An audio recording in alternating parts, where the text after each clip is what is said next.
क्या आपने कभी रात के आसमान को देखा है? वो बेशुमार सितारे, इतने कि गिनना भी मुश्किल। खुदा ने इब्राहिम को कहा, ऐसी ही तेरी नस्ल होगी। लेकिन सवाल ये है, क्या इंसान का ईमान खुदा के वादों को थाम सकता है जब सब कुछ नामुमकिन लगे? खुदा की कहानी इंसान के साथ हमेशा वादों की कहानी रही है। इब्तिदा में आदम से, फिर नूह से और अब इब्राहिम से। ये वादे सिर्फ जमीन, नस्ल के नहीं थे, बल्कि एक ऐसे बेटे की तरफ इशारा करते थे जो दुनिया को निजात देगा। आए देखते हैं इन मनाजिर को जो न सिर्फ इब्राहिम के ईमान को जमाने के लिए थे, बल्कि हमें मसीह यीशु की झलक दिखाने के लिए भी। इब्राहिम ने खुदा से कहा, ऐ खुदावन, तूने मुझे बड़ी बरकतें दी, लेकिन अब तक मेरे पास कोई वारिस नहीं। क्या दमिश्क का अलीअज़र मेरा वारिस होगा? ये इंसान का फितरी सवाल था। जब वादा ताखीर करे तो दिल में शक पैदा होता है, लेकिन खुदा ने साफ कहा, ये तेरा वारिस ना होगा, बल्कि वो बेटा जो तेरे सलब से निकलेगा वही तेरा वारिस होगा। खुदा इब्राहिम को रात के वक्त बाहर लाया। आसमान साफ था, हजारों लाखों सितारे टमटमा रहे थे। खुदा ने कहा, इन्हें गिनने की कोशिश कर, तेरी नस्ल इतनी ही होगी। ये एक रूहानी मंजर था, जहां आसमान की वसअत इब्राहिम के ईमान के सामने खुल गई। और यहाँ लिखा है, इब्राहिम खुदा पर ईमान लाया और ये इसके लिए रास्तबाज ये गिना गया। यही वो आयत है जिसे बाद में पालूस रसूल ने भी रोमियो और गलतियों में याद किया कि ईमान ही रास्तबाजी का जरिया है। खुदा ने इब्राहिम को मखसूस जानवर लाने का हुक्म दिया। गाय, बकरी, मेंढा, कबूतर और फाख्ता। इब्राहिम ने इन्हें दो टुकड़ों में काट कर आमने सामने रखा। ये कदीम मशरकी अहद का तरीका था। जब दो फरीक जानवर के टुकड़ों के दरमियान से गुजरते तो इसका मतलब होता कि अगर हम वादे तोड़े तो हमारा हाल भी इन जानवरों जैसा हो। इब्राहिम सारी शाम इन कुर्बानियों के पास बैठा रहा, परिंदों को हटाता रहा।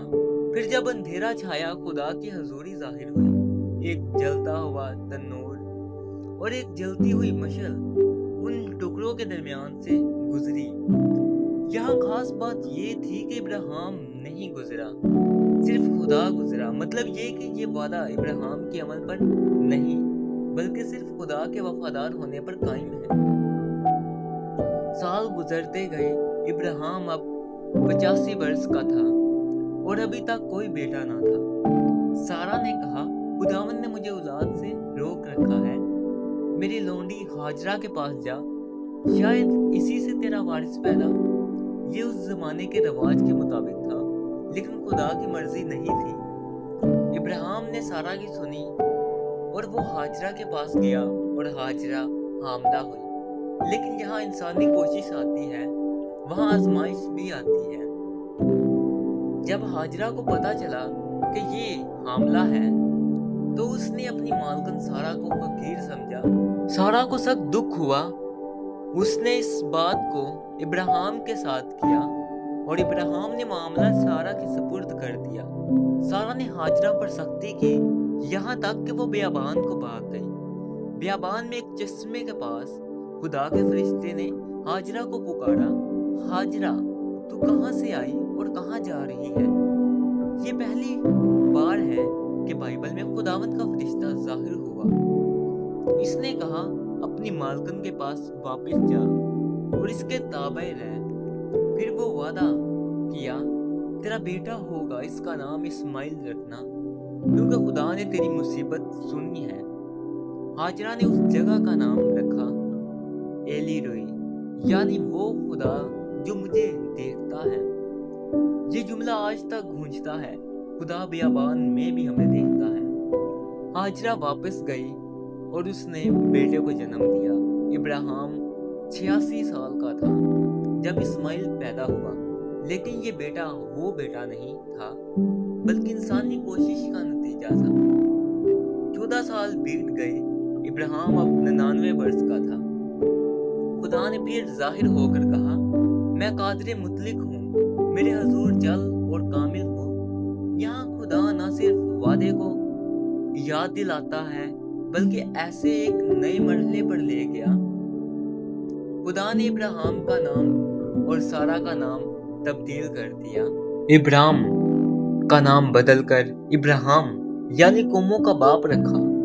सारी का नाम बदलकर सारा यानी कौमों की माँ रखा गया। ये नामे तब्दीली सिर्फ अल्फाज का खेल नहीं थी बल्कि इनकी तकदीर की नबूवत थी। खुदा ने कहा, ये मेरा अहद है, तेरे घर के हर मर्द का खतना किया जाए। ये एक निशान था कि ये लोग खुदा की मोहर के साथ जिए। ये एक जिस्मानी यादगार थी कि वो दुनिया से अलग और खुदा के हैं। फिर खुदा ने वाजिया कहा, सारा तेरे बेटा होगा, इसका नाम इसहाक होगा। मैं अपने अहद को इसके साथ कायम रखूंगा। इब्राहिम हंस पड़ा क्योंकि वो और सारा बूढ़े थे, लेकिन खुदा के लिए कोई चीज मुश्किल नहीं। इस्माइल के लिए भी खुदा ने बरकत का वादा किया कि वो एक बड़ी कौम बनेगा, लेकिन असल अहद सिर्फ इसहाक के साथ होगा। इसी दिन इब्राहिम ने अपने घर के हर मर्द का खतना किया, खुद समेत इस्माइल समेत। ये फौरी फर्माबरदारी थी और यही ईमान की असल पहचान है। इब्राहिम की कहानी हमें ये सिखाती है कि ईमान हमेशा इंतजार से जुड़ा होता है। इंसान जल्दबाजी करता है, लेकिन खुदा के वक्त में ही मौजज़े होते हैं। इब्राहिम के बेटे इसहाक के जरिए वादा आगे बढ़ा और आखिरकार एक ऐसे बेटे पर खत्म हुआ जो खुदा में यीशु मसीह है। वो बेटा जो वादे का हकीकी वारिस है, जिसमें सब कौमें बरकत पाती हैं। यही वजह है कि आज भी उस वादे के हिस्सेदार हैं, क्योंकि खुदा का कलाम हमेशा पूरा होता है। आमीन। अगर आपको ये वीडियो अच्छी लगी हो तो वीडियो को लाइक और हमारे चैनल कलाम खुदा को ज़रूर सब्सक्राइब करें। खुदा आप सबको बरकत दे। आमीन।